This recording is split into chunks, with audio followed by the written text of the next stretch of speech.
আজকে চলে এসেছি আবার সেই আমাদের পুরনো সেই ছোট্টবেলার পুরনো স্মৃতি দেখেই বুঝতে পারছো অনেক লোক এখানে। তো এখানে সবাই একসঙ্গে হওয়ার একটা নিশ্চয়ই কারণ আছে।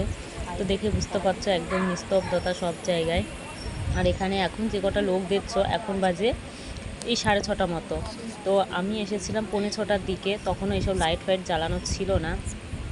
তো তোমরা অনেকেই জানো যে আমি আমার পুচকু মাম্মাম বছর 2 আগে এখানে আসতাম মামার নাচ শেখানোর জন্য। তো আমিও যখন 5-6 বছর বয়স ছিল তখনও এখান থেকে আমি এই শিক্ষাটাই পেয়েছি যে নাচ মানে কি। আর এখানে শুধু নাচই শেখায় না, এখানে নানান ধরনের শিক্ষায় বাচ্চাদের তৈরি করা হয়। তা যাই হোক, আমাদের সেই প্রিয় গণেশ দা তো আজকে দুপুর 1:55 আমাদের ছেড়ে চলে গেছে। তো সেই খবরটা আমি জানতাম না, আমার একটা বোন আমাকে ফোন করে খবরটা দিয়েছে। তো তখনই আমি ফেসবুক খুলে দেখছি একদম কান্নাকাটি ছড়াছড়ি। তো তখনই আমি খবর পেয়ে চলে এসেছিলাম মাঠে। তখনও দাদার দেহ নিয়ে আসা হয়েছিল না। তো আমরা সকলে দেখো বসে আছি দাদাকে শেষবারের মতো দেখার জন্য। তো এখনও দাদার আসতে প্রায় ঘন্টা 2-2.5 বাকি। তো এখানে গেছিলাম আমি একদমই সন্ধ্যার আগে। তো বসে থেকে থেকে হুটোপাটা করে গেছিলাম, ঘরে ঠিকমতো তালাও দিয়েছিলাম না। তো 2 ঘন্টা বসে থাকার পরে যখন জানতে পারলাম যে রাত্রের হয়তো 9টা-10টা বেজে যাবে, তো তখন আমি কি করলাম, মাম্মামকে মায়ের বাড়িতে রেখে বাড়িতে গিয়ে ঘরটা তালা দিয়ে জামাকাপড় মায়ের বাড়িতে রেখে, যে বাড়িতে গিয়ে স্নান করতে হবে অত রাত্রে আমি বাড়িতে যেতে পারবো না। তো ভালোভাবে ঘরটার একদম বন্ধ করে লাইট ফাইট বাইরে জ্বালিয়ে তখন চলে এসেছিলাম মাঠে। তো দেখতেই পাচ্ছ এখানে যত ছেলে মেয়ে দেখছো এরা সবাই দাদার স্টুডেন্ট। দাদার বাড়ি হচ্ছে পায়রাডাঙ্গাতে। তো দাদা আগে বাড়ি ছিল শান্তিপুরে। তো তখন থেকেই এখানে দাদা এই আসরের সঙ্গে যুক্ত। তো তারপর পায়রাডাঙ্গাতে বাড়ি করেছে। তো দেখো দাদার দেহ নিয়ে চলে এসেছে, এখন বাজে রাত প্রায় 9:15। আর এই যে কুকুরটা দেখতে পাচ্ছ দাদা একে খুব ভালোবাসতো। তো দেখো এত মানুষের ভিড়ে ও ঠিক একটা নজর দেখার জন্য ও সেই সন্ধ্যে থেকেই বসেছিল। তো একবার দেখার পরে দেখো আস্তে করে একদম সরে যাবে, একদম সাইডের দিকে চলে যাবে। আর এই যে এত লোকের ভিড়, এত স্টুডেন্টদের বাবা মা, গান নাচ তবলা আঁকা সব কিছু দাদা শেখাতেন। ভোর 5টায় আসতেন আর দুপুর 1:30টায় বাড়ি যেতেন। তো বাড়িতে গিয়ে স্নান খাওয়া দাওয়া সেরে আবার 4টার ট্রেনে চলে আসতেন আর রাত 10টাতে বাড়ি যেতেন। তো এখানে আমাদের সব ভাই বোনেরা রয়েছে, এরা দেখো একদমই ছোট্ট। তো মামা আসার জন্য খুব কান্নাকাটি করছিল, তো আমি আনিনি। আজকে হচ্ছে মঙ্গলবার, এই কারণে যে ও দেখলে হয়তো ভয় পাবে আর এখানে অনেক কান্নাকাটি হবে এই বুঝে ওকে নিয়ে আসিনি। তো না নিয়ে এসে আমি সত্যি খুবই ভালো করেছি, না হলে খুবই অসুবিধা হতো। প্রচুর ভিড় ছিল, এখানেও ভালোভাবে দেখতেও পেতো না। এই যে শেষবারের মতো দাদার মুখটা আমরা সবাই দেখে নিলাম। প্রচুর কান্নাকাটি হচ্ছে, তোমরা বুঝতেই পারছো। তো এখানে আমার ভয়েস দেওয়া ছাড়া কোনো উপায় ছিল না, যার কারণে আমি ব্লগটা শুধু চালিয়ে গেছিলাম যে ভবিষ্যতে আবার দেখতে পাবো দেখে। এই দিনটাকে স্মৃতি করে রাখার জন্য ক্যামেরাবন্দি করেছে সকলেই। তো সবাই দেখো ফ্ল্যাশ যখন জ্বালাবে তখন বুঝতেই পারবে যে কত লোকে ভিডিও করছিল। আর এই যে দাদা চলে যাওয়ার পর থেকে প্রায় কতদিন যে এই যে ফেসবুকে দাদার শুধু ছড়াছড়ি আর দাদারই ব্লগ আসছিল, ভিডিও শর্ট ভিডিও ফটো। তো দেখতে দেখতে আর ভালো লাগছিল যে দাদা সত্যি এত তাড়াতাড়ি আমাদের ছেড়ে চলে যাবে, এটা আমরা ভাবতেই পারিনি।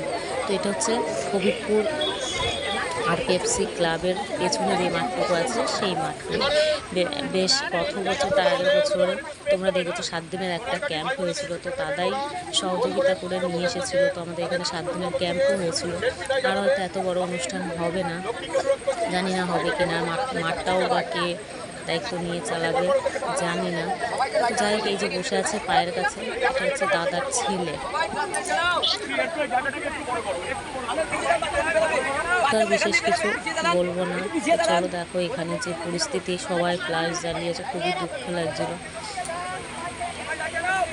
প্রচুর কান্নাকাটি হচ্ছে। এই যে বাচ্চাগুলো দেখছিলে সকলে, এই ছোট বাচ্চাগুলো অজ্ঞান হয়ে যাচ্ছিলো। আর এত মানে গরম পড়েছিল, প্রচুর গরম পড়েছিল, প্রায় 44 ডিগ্রি গরম ছিল।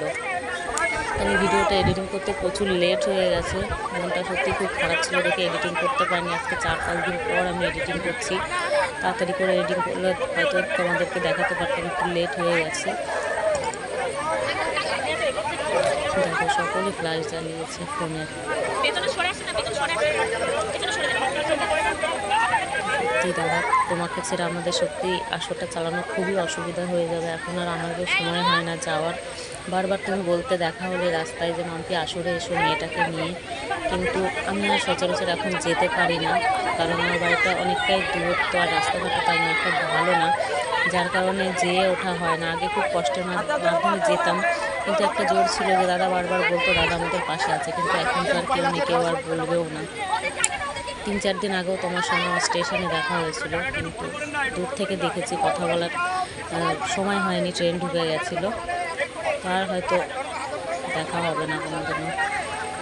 তো দেখো দাদার লেখা গানটি সব বোনেরা মিলে সকলে করছিলাম।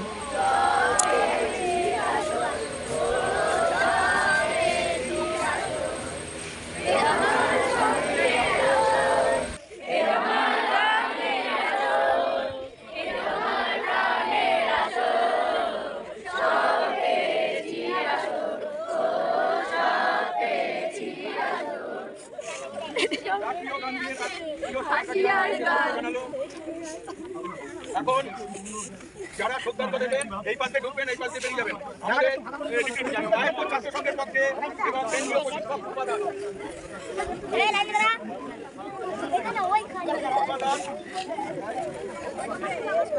স্বপ্নপূরণ সম্প্রীতি রাষ্ট্রের পক্ষে আমরা একটু পিছিয়ে দাঁড়ান, একটু পিছিয়ে দাঁড়ান, সবাই ভাই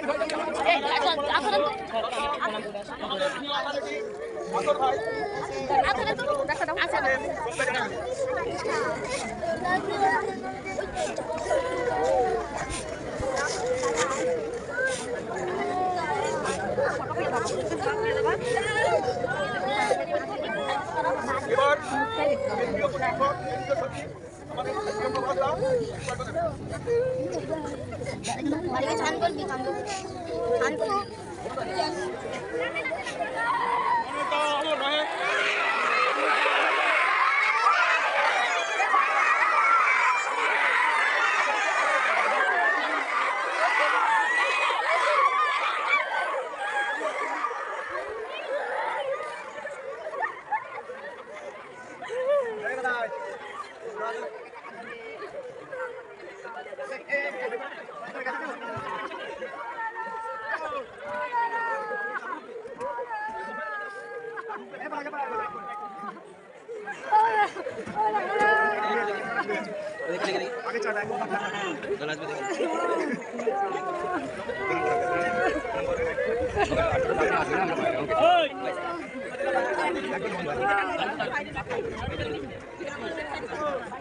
আমাদের চোখ সব